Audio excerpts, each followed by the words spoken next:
En qualsevol cas, només perquè es facin una idea, jo durant molts anys he sigut un dels directors generals de Nissan Motor Company a Europa, a Barcelona.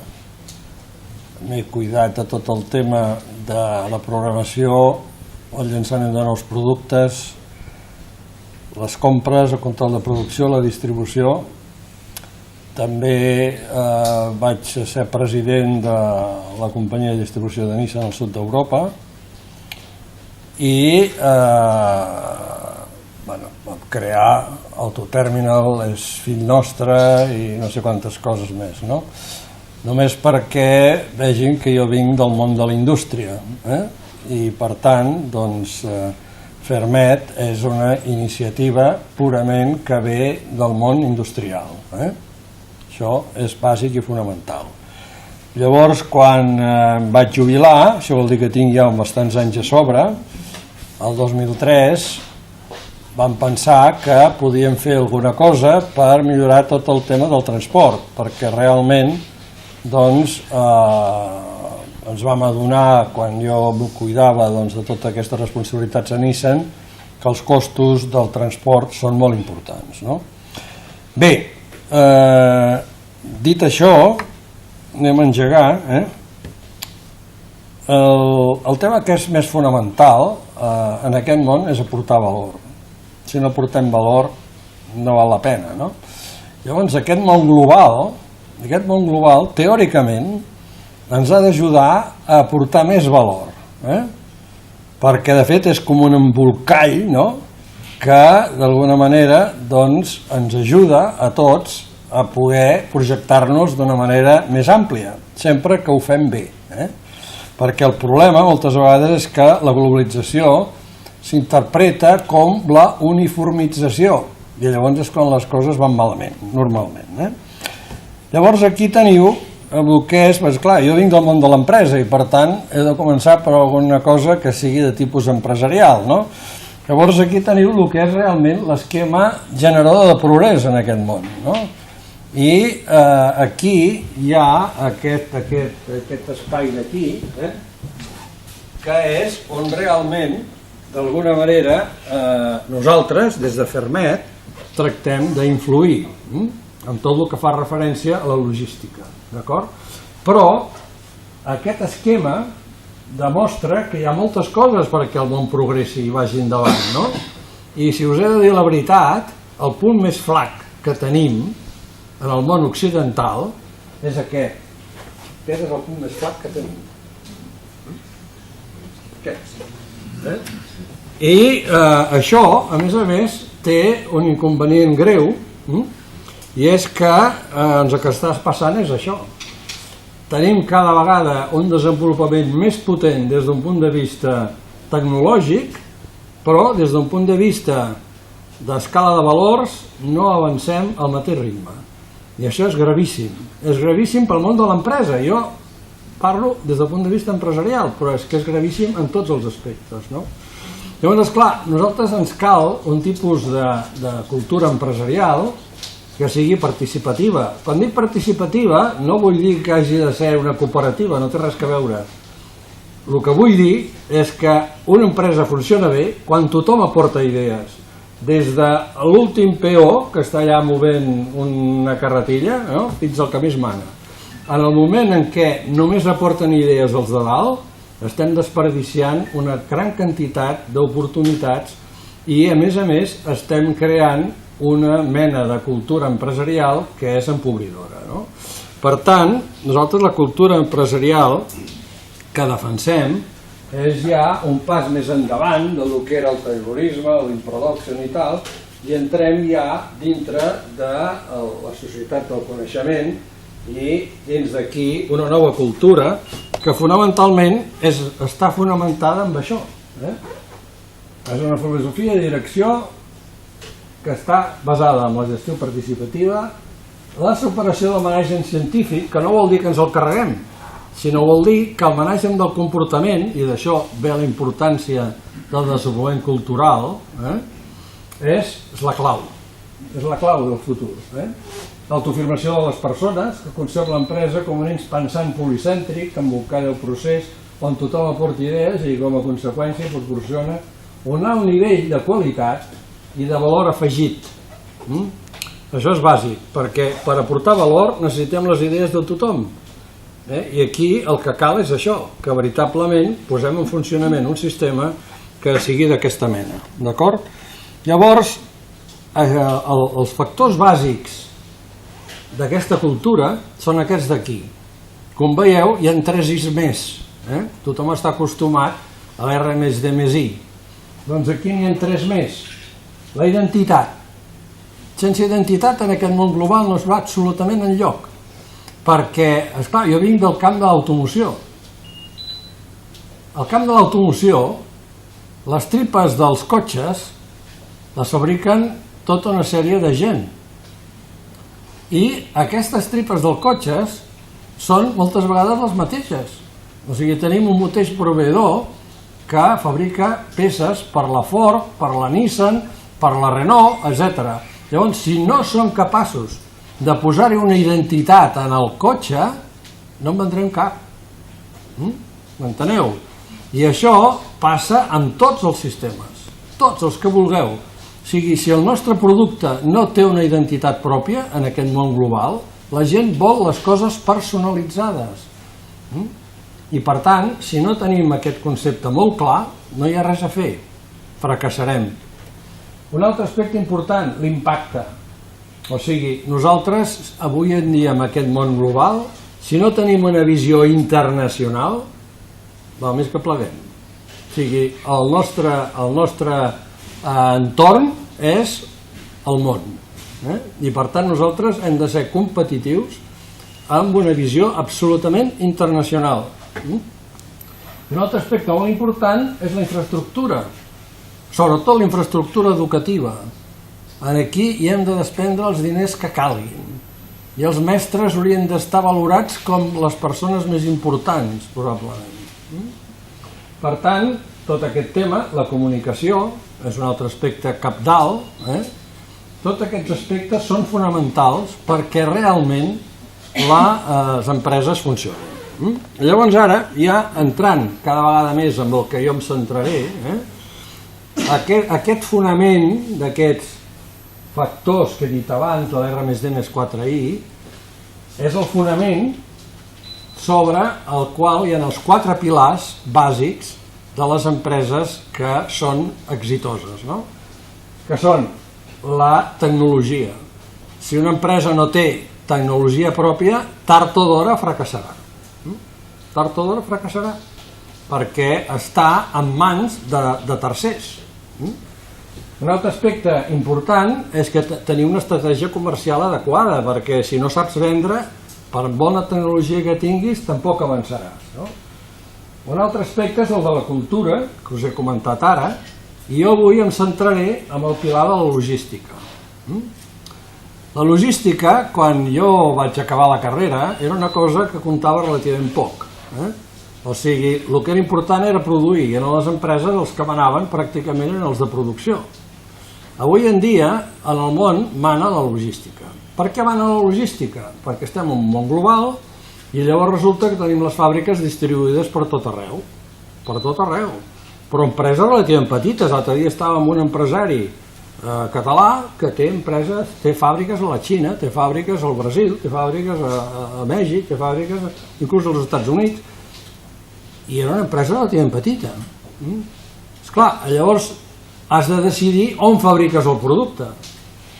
Has de decidir on els emmagatzemes, on els distribueixes. Per tant, la logística i la programació en general han agafat un paper bastant rellevant en el món d'avui. Jo, per tant, entraré en això. I el primer que haig de dir és què passa amb els costos logístics. Són molt més importants dels que es pensem. Això és a nivell europeu.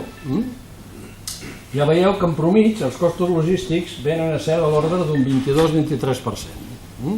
De qualsevol producte que comprem, la logística ens costa això. I depèn del ram. Si anem al ram agroalimentari, doncs arribem al 30%. Dels costos de qualsevol producte arriben en aquest nivell. Per tant, si nosaltres actuem sobre això, doncs sens dubte farem els nostres productes més competitius, d'acord? Llavors, esclar, dintre de tots aquests costos, el transport té un pes fonamental. De l'ordre del 60% d'aquests costos és transport. Llavors, quin mitjà de transport és el més idoni? Doncs el més idoni, des d'un punt de vista mediambiental, és el tren. No n'hi ha cap que sigui millor que el tren. Ja veieu que, des d'un punt de vista d'emissions, el tren està inclús per sota del transport fluvial. I no cal dir que l'aviació és el que més contamina de llarg. I després, doncs, la carretera. Són els dos conceptes. I a més hi ha un altre aspecte molt important. Transportar per ferrocarril, el consum energètic és de l'ordre de 4 o 5 vegades menys que transportar per carretera, degut a l'adherència, el ferrocarril, diguéssim, doncs, consumeix molta menys energia que no pas la carretera per transportar productes, d'acord? Per tant, nosaltres el que vam veure de seguida és que havíem d'anar a potenciar el tràfic ferroviari de mercaderies a Europa, que és bastant desastre. I és bastant desastre perquè és el darrer reducte, entre cometes, nacionalista que tenen els estats. O sigui, les carreteres, tot això és comú, passes per tot arreu. Però els ferrocarrils no. Els ferrocarrils, cada país té un sistema de senyalització diferent, uns gàlics de càrrega diferents, uns sistemes de control diferents. I nosaltres ja, per ser més diferents, inclús tenim l'ample de via diferent. I després l'electrificació és diferent. Clar, tot això, posar això en marxa a Europa és una feina ingent. Ingent. Llavors, Fermet la vam crear justament per això, perquè des de Nissan nosaltres vam propiciar la creació d'una companyia de transport ferroviari, petiteta, però que fèiem el transport ferroviari des de la península Ibèrica. Vam intentar fer el transport ferroviari entre Barcelona i París i vam pràcticament fracassar. Per fer 1.000 quilòmetres el tren va trigar 5 dies, i després encara ens el van tornar al cap de 3 dies dividit en 2 trossos. Havíem de canviar els eixos a la frontera.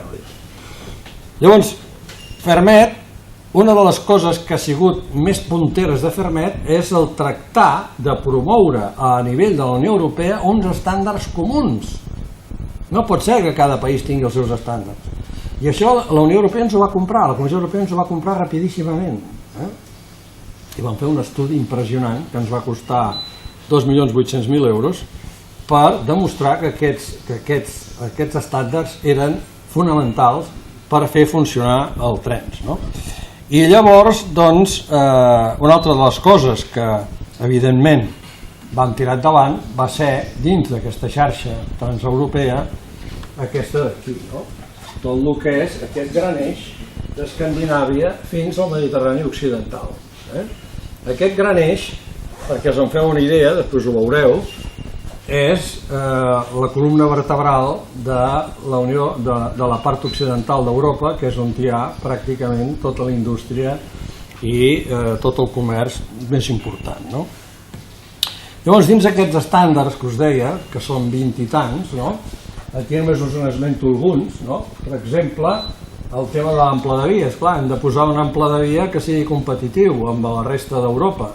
Nosaltres tenim 1.668 mil·límetres, a la resta d'Europa 5.435, per tant hem de mirar d'arreglar això. Un altre aspecte important pels trens de mercaderies són les pujades. Si un tren de mercaderies té moltes pujades, malament rai, perquè li costa, perquè porta molt de pes, per tant hem de mirar que les rampes siguin relativament suaus a les línies de mercaderies. I després la llargada dels trens. Estem amb una llargada dels trens a nivell europeu que fa pena, i no cal dir a l'estat espanyol. A l'estat espanyol els trens no passen normalment, comença a haver alguna excepció, de 500 metres, 450 metres, 500 és el màxim. Als Estats Units els trens de mercaderies fan 3 quilòmetres de llargada. 3 quilòmetres de llargada, d'acord? I a Europa la mitjana està al voltant de 450, amb això no hi ha res a pelar. O sigui, no serem mai competitius. Llavors nosaltres el que demanem amb trens que arribin a 1.500 metres.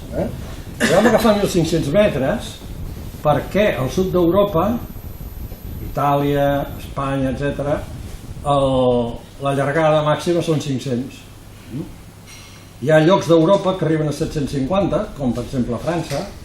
Llavors, mira, dos trens de 750 en faran un de 1.500 i tres de 500 en faran un de 1.500, d'acord? I vam triar això com a objectiu. De moment, el primer que anem és a trens de 740, no arribarem a 1.500 fàcilment. I ara estem perquè els trens arribin a fer 750 metres, estem amb això.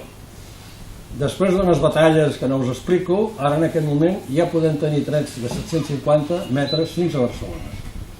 I ja tenim un tren de cotxes, per exemple, que ve de la zona de Stuttgart a Barcelona, que fa 700 metres de llargada, i quan veus un tren així, se t'omple el cor. I dius, ostres, tu, això és un tren, tu. Comences un tren perquè, esclar, abarateix els costos d'una manera impressionant.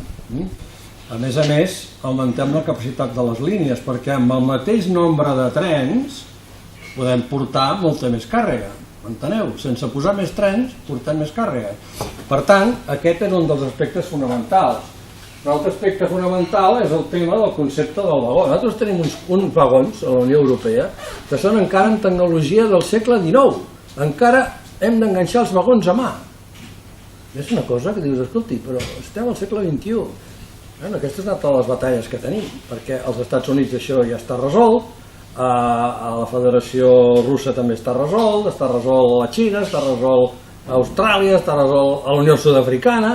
I dius, escolta, i la Unió Europea què farem, tu? Potser que ens espavilem una mica, no? I ara estem a darrere que es faci un pla remove d'aquests, no?, per posar aquests vagons. No em vull allargar gaire més amb això. Un altre punt molt important és la lliure competència. O sigui, estem en mans de la major part encara de les empreses ferroviàries que són de propietat estatal, aquí tenim la Renfe, i llavors encara que hagin subdividit el que és la mobilitat amb el que és la infraestructura, sí, però quan li donen els solcs a les empreses, la Renfe igual en demana no sé quants que després no els fa servir, i els altres, els particulars, es queden sense els solcs adequats. I això passa a tot arreu. Per tant, això és un aspecte que ens costa molt de fer avançar, però estem a darrere de tot això. Llavors, vam fer aquest estudi, que va ser un estudi que hi van contribuir de l'ordre de, no sé si eren 10 o 12 empreses de tota Europa, i aquí vam demostrar que aquests estàndards eren la clau per fer els trens competitius. I ens va donar una taxa de rendibilitat interna de l'11%, que és una cosa impressionant pels ferrocarrils. I això és com a conseqüència de que estalviem energia, és com a conseqüència de que estalviem mà d'obra, perquè, esclar, per portar el contenidor amb un camió necessites un xòfer. Un tren pot portar 40 i un tren com els que nosaltres demanem en pot portar més de 200. Per tant, és un altre aspecte important. Un altre aspecte important és que si els trens van bé, van molt més de pressa que els camions s'han d'aturar cada 2 hores per temes de controls i totes aquestes històries, i un altre aspecte important és l'aspecte medioambiental. Amb aquest 11% no hem comptat per res la creació de llocs de treball, tot això no hem comptat. Si comptéssim tot l'impacte que això pot tenir, encara seria superior. Llavors, aquest és el gran eix que nosaltres vam analitzar de cap a cap. Vam analitzar més de 23.000 quilòmetres de línies, i aquí, doncs, esclar, aquesta banana roja que veieu aquí, que hi ha a les illes també, doncs hi ha 250 milions de persones, és el 54% de la població i el 66% del producte interior brut de la Unió Europea. O sigui, aquest és un dels grans vectors de creixement de la Unió Europea. Aquí els teniu. O sigui, els 3 grans vectors de creixement de la Unió Europea, ja si ho podeu posar com vulgueu, són aquests. Aquest és el nostre. Però és que nosaltres tenim l'avantatge que en tenim 2. Tenim aquest i tenim el vector mediterrani. Aquest vector que ens ve de Suez és avui en dia, conjuntament amb el tràfic del Pacífic Nord, el tràfic més important del món. Penseu que el tràfic a la Mediterrània en aquests moments és gairebé 4 vegades el tràfic de l'Atlàntic. Si ara aquesta conferència l'haguéssim fet 50 anys enrere, haguéssim dit a l'Atlàntic hi ha un tràfic impressionant, a la Mediterrània és un cul de sac, no? Això és completament canviat. El Mediterrani torna a ser el centre del món. Fiqueu-vos al cap, això. O sigui, jo ja sóc molt gran, però els que sou més joves acabareu veient com l'economia europea es desplaça cap al sud. I el Mare Nostrum dels romans torna a ser el Mare Nostrum. Perquè, esclar, aquí tenim, entre Turquia i Tien, 300 milions d'habitants. A més, aquests tenen més fills que nosaltres, per tant, d'aquí un quant temps seran 400. I nosaltres, a la Unió Europea, som 500, i si se'n va al Regne Unit, passarem 400 no sé quan. Per tant, la indústria anirà cap al sud, això és evident, no? El que sí està clar és que aquest és un altre dels grans vectors de creixement mundial i aquest és un altre incipient que va des del sud d'Anglaterra, el Benelux, Alemanya, cap a la Xina. On hi ha les més grans possibilitats de progrés a Europa? Allà se'n creuen els vectors. Aquí no em direu que això no és indiscutible. Aquí hi ha el màxim progrés de la Unió Europea. I aquí hi serà. Hi serà si ens hi posem. Si badem, potser no hi serà. Però tenim totes les oportunitats perquè hi sigui. Claríssim, indiscutible. Fixeu-vos la població mundial. Com està distribuïda la població mundial? Està distribuïda en aquest sentit. El tràfic passa per aquí. Quan ens diuen, no, és que ara, com que hi ha el canvi climàtic, els vaixells passaran per aquí. No ho sé, com no carreguin foques, no sé què carregaran per aquí, perquè no hi ha res d'important aquí. El tràfic està aquí. Això és el 70% de la població del món. Enteneu? I tot això ha de passar per aquí, t'hi posis com t'hi posis. Per tant, tenim unes oportunitats de creixement increïbles, increïbles. Ara, ens hi hem de posar entre tots. I això és el que us deia del tràfic. Això són contenidors. Esclar, fixeu-vos que el tràfic més important és l'Àsia. És un tràfic interasiàtic. Però després, fixeu-vos, amb els Estats Units són 26 milions de teus. Amb Europa són 23. Però això oscil·la d'anys en anys. Vull dir, hi ha vegades que nosaltres passem al davant del tràfic amb els Estats Units, hi ha vegades que sempre anem fregant. Però fixeu-vos l'Atlàntic, 7,4. 7,4 contra 23. El Mediterrani està molt per sobre. Tenim, per tant, unes oportunitats de creixement impressionants. Aquest és l'altre vector, és un vector terrestre, és un vector terrestre, ferroviari, i per segons quin tipus de mercaderies, penseu que el 40% de les mercaderies que ens venen de Xina són d'alt valor afegit. Llavors aquestes mercaderies a vegades compensa portar-les amb avió. Però esclar, si acabem tenint trens que vinguin de la Xina a Europa en 7 dies, ja es pot fer, s'acabarà fent, avui en dia triguen 16-17 dies, però estem treballant perquè arribin a ser 7 dies. I quan dic que estem treballant és que estem treballant. I podem tenir d'aquí fins a Duisburg en 7 dies i fins a arribar a Barcelona pot ser un dia més o així. O sigui que si comencem a tenir trens que vagin en 8 dies de Barcelona a Shanghai, amb vaixell triguem 23, 24, 30, depèn de les escales que facin els vaixells. Per segons quins tipus de productes pot ser útil el tren, per segons quins tipus de productes. Avui en dia el 95% en valor dels productes entre Xina i Europa van per vaixell. Hi ha un 4% que va amb avió i un 1% que va amb tren.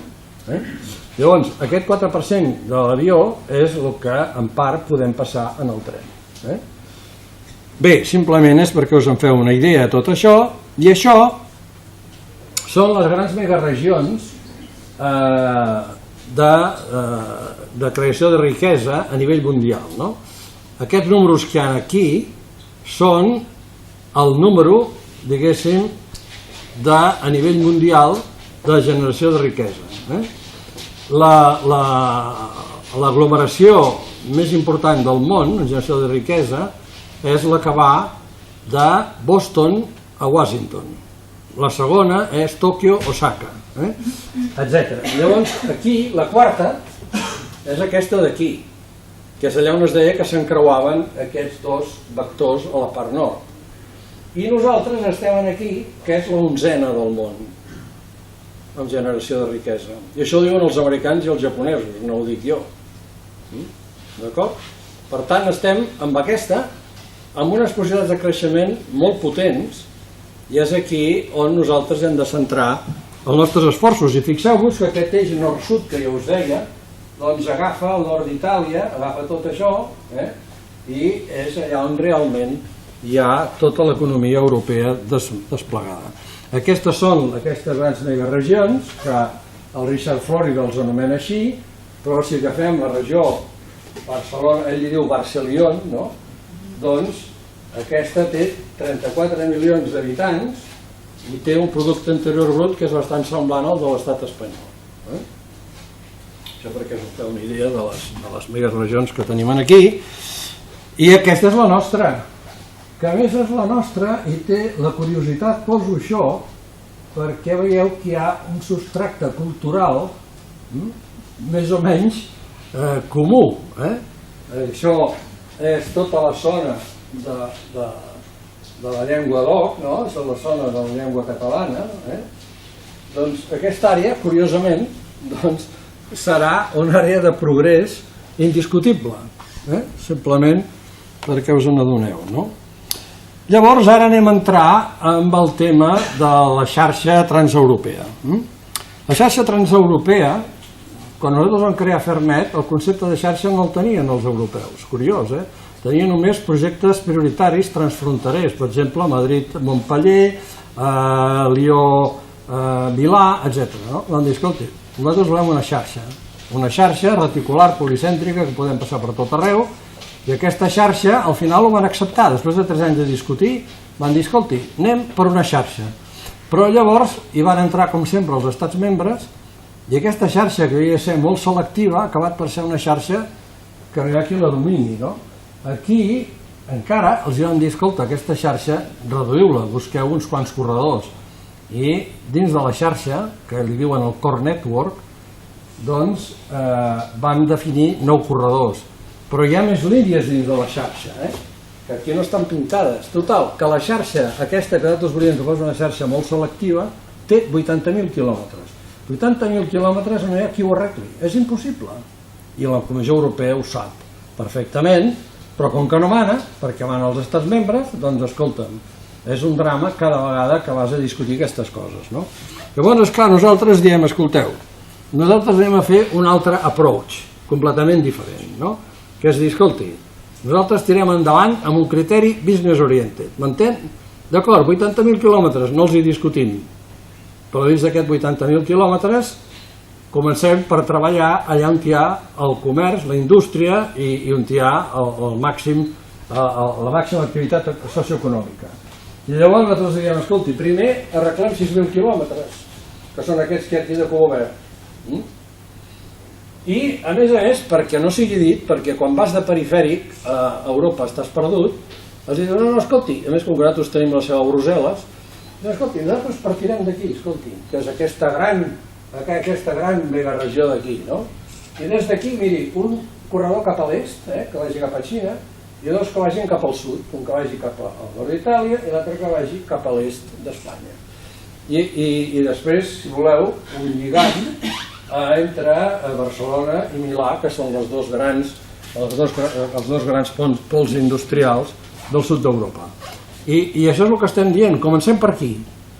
I després li afegirem 9.000 quilòmetres més i arribarem a uns 15.000 quilòmetres. Amb aquests 15.000 quilòmetres tenim el 60% del tràfic d'aquest Core Network que han definit la Comissió Europea. I ara estem batallant perquè això es faci amb aquest criteri.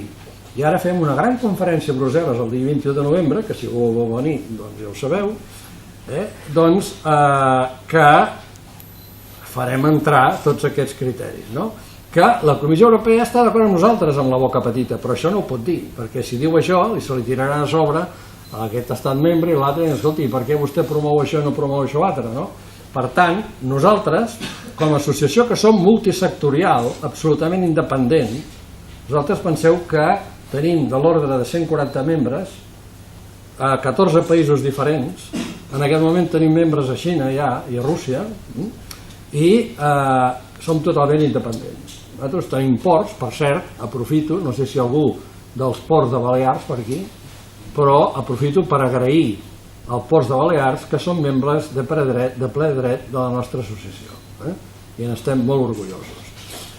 I a part de tenir ports tenim associacions empresarials, tenim cambres de comerç, tenim empreses manufactureres de tota mena, operadors ferroviaris, operadors per carretera, perquè se n'adonen que han d'aprofitar el tren, etc. És l'única associació multisectorial que hi ha a la Unió Europea per promoure el transport ferroviari. Llavors, el nostre concepte és un concepte bastant simple, que és dir, escolti, oi que hi ha aquestes megaregions que us he explicat abans? Dins d'aquestes megaregions que us he explicat abans hi ha uns grans hubs, que són allà on hi ha la gran indústria, on hi ha el comerç, on està tot allò. Anem per identificar aquests grans hubs a la Xina, al Kazakhstan, a Rússia i a la Unió Europea. I anem a unir aquests grans hubs amb trens llargs i compactes, i des d'aquí anem a terminals intermitges i terminals locals per arribar al final a fer el que en anglès en diuen el last mile i arribar al client final, no? És un concepte ben simple, però el que anem és a definir quins són aquests grans hubs, perquè no necessitem tants. I amb això estem en aquests moments, no? Llavors aquests grans hubs han d'estar ubicats en uns llocs que hi hagi doncs, bones comunicacions, que hi hagi una massa crítica important, des del punt de vista comercial, des del punt de vista socioeconòmic, productiu, etc.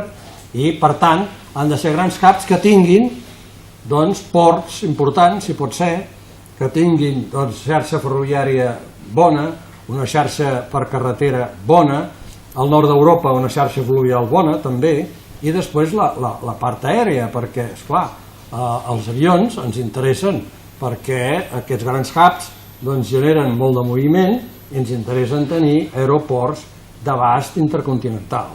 I en la nostra zona tenim dos grans aeroports, que són el de Palma i el de Barcelona. Aquests dos aeroports són uns hubs importantíssims que s'han de potenciar més encara per reforçar tota aquesta zona, no? Llavors aquí nosaltres diem que a nivell europeu, doncs mira, necessitem un hub a Londres, un altre a Rotterdam, un altre a Duisburg, a Mannheim, estem pensant en afegir també Hamburg, Milà, Barcelona, Lió i Viena pràcticament. I amb això pràcticament cobrim.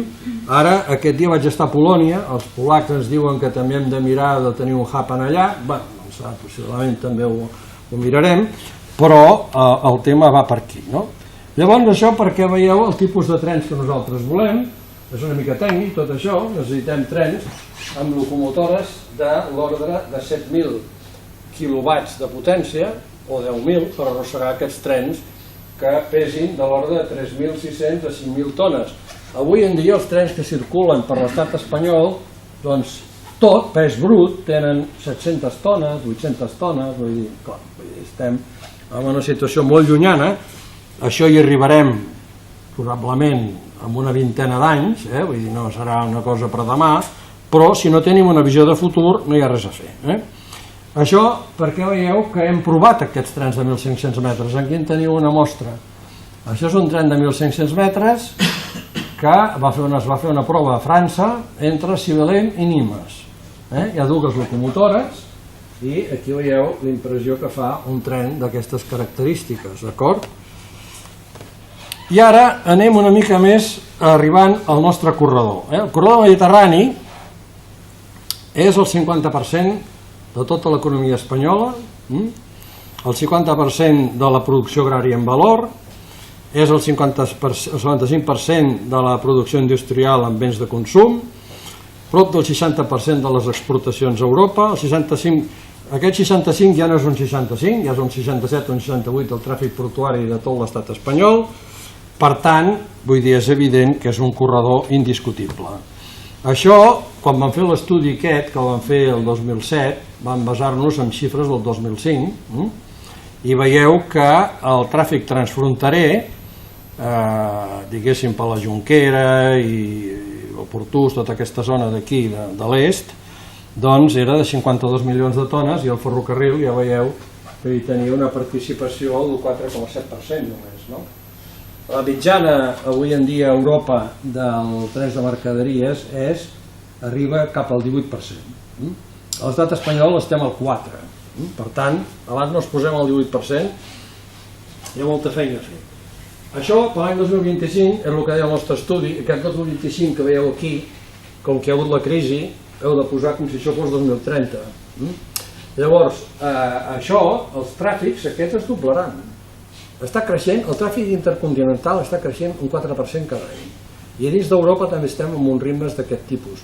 Llavors, esclar, el que no pot ser és que tot vagi per les autopistes, perquè les autopistes és un camió darrere l'altre, a tota Europa. I això és insostenible, arriba un punt que és insostenible. I per tant, hem de mirar que els camions vagin a cavall del tren de la mateixa manera que els camions van a cavall del vaixell. Com us arriben els camions aquí? Us arriba un vaixell, no? Llavors, per què no podem portar els camions des de Barcelona a Frankfurt amb un tren? Oi que es pot fer? Doncs això són les coses que volem fer. Això és perquè us deu una idea del corredor mediterrani, de Lió fins als Algesires. El que està amb ratlla gruixuda vol dir que aquí com a mínim hi ha 4 vies, perquè és el que necessitem en un corredor tan important. 4 vies vol dir que tenim 2 línies com a mínim, de doble via cadascuna. Aquí, en aquest sector d'aquí n'hi ha 6 de vies. 6, hi ha 3 línies, no? I d'aquí fins aquí, ara ja n'hi ha 4, fins a Nimes, però aquí tenim un futur coll de botella important, perquè només hi ha 2 vies aquí. I en el moment en què tot això funcioni, que l'estat espanyol faci els deures que no els ha fet, el tràfic que hi haurà aquí no aguantarà. I llavors ara estem treballant amb el govern francès per veure si acceleren el desdoblar aquest tros que va des de Montpeller fins a Perpinyà. A l'arribar a la frontera tenim 4 vies també, el que passa que 2 són d'ampli internacional i 2 són d'ampli ibèric. I això ho tenim pràcticament fins a Barcelona. Fins a Barcelona tenim 4 vies, que és el mínim, inclús hi ha trossos a Barcelona que n'hi ha 6 també. Això és el que ens cal. Però després ens cal continuar cap avall, no? I llavors aquí tenim el problema, diguéssim, de l'ampladeria, que s'ha de canviar, perquè l'ampladeria internacional en aquest moment no és d'arribar fins a Barcelona. Hem d'anar tirant avall fins a arribar a Almeria i Algesires. És el que hem de fer. I realment aquí ens trobem el mateix problema que a França, s'ha de desdoblar la línia, cosa que no està prevista, però nosaltres estem insistint en el govern espanyol a mort, perquè si no, al 2025-2026 no aguantarem aquest sector d'aquí, a part que és incomprensible que hi hagi trens d'alta velocitat per anar de Madrid a Zamora i no hi hagi tren d'alta velocitat per anar de Barcelona a València, és que és incomprensible, això no hi ha qui ho entengui, no? Per tant, això s'ha d'anar fent i hem d'anar continuant. Aquí, entre Múrcia i Almeria no hi ha ni tren, no hi ha tren, o sigui que tot això s'ha de fer. I després hem de continuar fins als Algesires, no? I llavors ve les illes, venen les illes, i les illes el que hem de fer és el que us deia abans, o sigui, els camions han de venir en tren fins a Barcelona. A Barcelona hi ha d'haver una gran terminal de ferrotage, que en diuen els francesos, i per tant aquesta gran terminal rebrà els camions provenents de tot arreu, i l'única cosa que farem serà canviar els camions del tren en el vaixell. De tal manera que un camió que surti de Menorca o que surti de Mallorca o d'Eivissa o el que sigui, doncs anirà al vaixell, quan arriba a Barcelona l'única cosa que farem serà passar-lo del vaixell al tren i continuarà cap allà on hagi d'anar. D'acord? Això és un estalvi impressionant, perquè imagineu-vos el que és que un camió vagi d'Almeria, com passa ara, a Frankfurt. Aquesta gent per arribar a Frankfurt triguen gairebé 4 dies. han de trobar càrrega. Els xòfers es passen 15 dies o més fora de casa, i a part que és un dispendi que no té ni cap ni peus. El lògic és que tu agafis els remolcs, els posis en el tren, i quan arribes al final doncs fas la distribució final de l'ordre amb un radi de 150-200 quilòmetres màxim, que és allà on el camió és competitiu. Però les grans distàncies les hem de fer amb tren, d'acord? Per tant, això va per aquí. I ara, si entrem una mica en el que és les illes, aquí tenim el que són els volums en milions de tones, no? I com veieu, doncs, els volums són de l'ordre d'uns 15 milions de tones que hi han transportades a les illes. El que està clar és que, sobretot, hi ha un 70% d'aquest tràfic que és importació i l'altre és exportació. Però, encara, quan arribem per països, resulta que l'estat espanyol és el que s'ho emporta tot.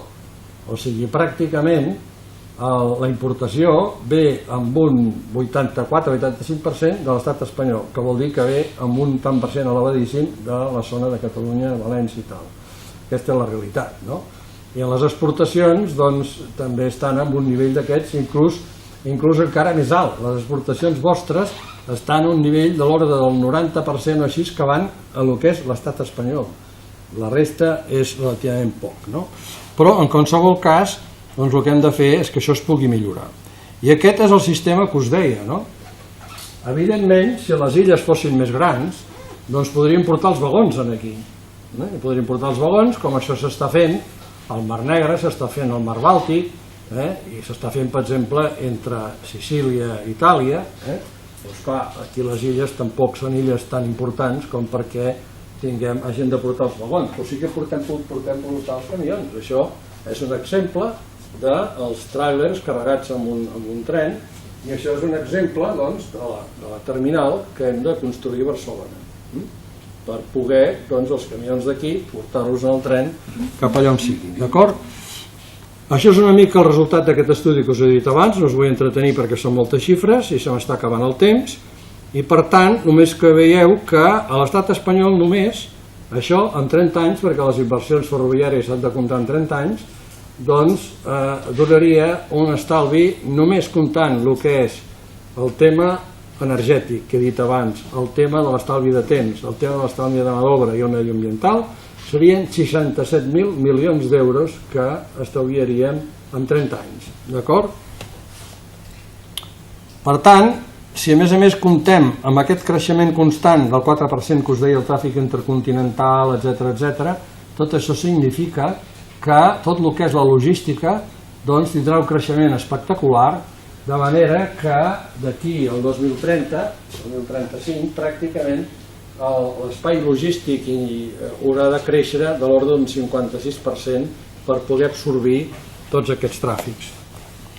Això és el que us deia del corredor mediterrani. El corredor mediterrani, curiosament, després d'haver aconseguit nosaltres que s'inclogués, a última hora el govern espanyol es va treure de la màniga que el corredor mediterrani també passava per Madrid, no? I llavors, doncs, aquestes rodonetes que veieu aquí és on estan fent les inversions, i ja us podeu adonar doncs d'on hi ha més inversions, perquè és clar, la connexió entre l'estació de Totxa i Sant Martín és corredor mediterrani, la connexió d'alta velocitat de l'aeroport de Barajas és corredor mediterrani, i llavors aquí, doncs ja veieu, a més el corredor està mal tancat pel sud, nosaltres dèiem que havia de passar per aquí, el fan passar per aquí, en fi, no em vull entretenir amb això, però només és perquè us feu una idea com està la situació. Nosaltres el que demanem és tot el que hi ha per aquí, o sigui que puguem tenir ample de via internacional a les línies convencionals fins a arribar al sud de la península Ibèrica, i que a més es facin aquests estudis per desdoblar les línies allà on calgui, perquè després no ens trobem que arribem tard. I per tant, el que els demanem al govern espanyol en aquest moment és que pel 2020-2022 tingui acabada tot l'ample internacional fins a Andalusia, per la línia convencional, i que tingui tots els estudis per desdoblar aquestes línies també en aquesta època. Això és la xarxa Catalunya, que no m'entretindré, però és comparar, per exemple, Suïssa amb Catalunya, no? Suïssa té una superfície, una població bastant semblant, però Suïssa té 3.500 quilòmetres de tren, no? Nosaltres en tenim 1.800. I els han de posar com Suïssa, perquè a més Suïssa també té una cosa com Catalunya, no? Té moltes muntanyes i la gent es distribueix en una zona relativament escasses, la població, no? Per tant, tenim moltes coses en comú i el que hem de mirar és que això vagi per aquí. Aquí hi ha tot el tema de les connexions a Catalunya, sobretot el que volem és el del trens de 750 metres, això és fonamental. Ara ja ho tenim fins a Barcelona, però després s'ha d'anar allargant cap al sud, no? Perquè hi ha moltes inversions que depenen d'això. I això serien les inversions que s'han de fer a Catalunya, que portem anys i anys i anys amb això sense fer, no vull entrar en detall. I això és perquè es feu una idea de les conferències que organitzem a tota Europa. Aquesta aquí és una conferència que hi ha els presidents de pràcticament totes les comunitats autònomes, inclús va venir el president de les illes, que van fer a Brussel·les, i això va ser quan ens van presentar aquest estudi i va acabar per ser determinant perquè el corredor mediterrani fos inclòs, no? Això és una conferència última feta a la Xina. Això també és de la conferència feta a la Xina. Això són acords que hem signat amb els xinesos, per exemple, per acords de col·laboració. A més, són ells que ens han vingut a buscar a nosaltres, el qual és curiós, no? Això és un tren d'aquests del Transsiberià. Com veieu, el nostre logo també hi és aquí, ja veieu la llargada d'aquest tren, no? I aquests trens, quan arriben a Europa, com que no poden passar de 500 metres, jo ara fa 2 dies era a la frontera de Polònia amb Bielorússia, i allà arriben els trens, els han de partir en 2 o 3 trossos perquè puguin continuar. Ja veieu vosaltres el que és això, no? Bueno, això és un altre acord important. Hem subscrit un acord amb el Transsiberià, i estem a punt de signar un acord importantíssim amb la Unió Internacional de Ferrocarrils. Hem posat en marxa tot un grup de treball que els que esteu interessats us hi podeu apuntar si voleu, i tenim totes aquestes conferències a la vista. La més propera és aquesta de Brussel·les, en tenim una altra a València al desembre, si voleu venir, una altra a París prevista per al mes de febrer, i llavors nosaltres tenim aquests grups de treball en funcionament. Els tòpics en què ens dediquem són aquests d'aquí, la regada dels trens, el tema del gàbit de càrrega, que això és molt important perquè hi puguem posar camions a cavall del tren, perquè si els túnels són molt estrets no passen, no? Un altre tema important és l'amplada de via. Un altre tema important és el que ja us he comentat, de tenir els vagons de mercaderies adequats. Una altra cosa que estem treballant, i algunes coses amb èxit ja, abans us he explicat el del tren aquest que ve de Stuttgart. Si bé aquest tren ve de Stuttgart és perquè després de molts mesos de batallar hem aconseguit que els trens ja puguin ser de 750 metres des de la frontera fins a Barcelona, no? Per tant, aquí nosaltres el que volem també és promoure noves rutes a tota Europa, I això són els beneficis que esperem de tots aquests grups de treball. Esperem abaratir els costos de transport amb un 25%, el temps amb un 50%, a la puntualitat arribar al 95%, els trens que puguin arribar, que ara porten de l'ordre de 40 teus, que puguin arribar a més de 200, les línies les incrementaríem amb la capacitat de més del 50%, etc. No? I pràcticament amb això acabo. Moltes gràcies per la vostra atenció i si després ja col·loqui ja en parlarem amb més detall. Gràcies.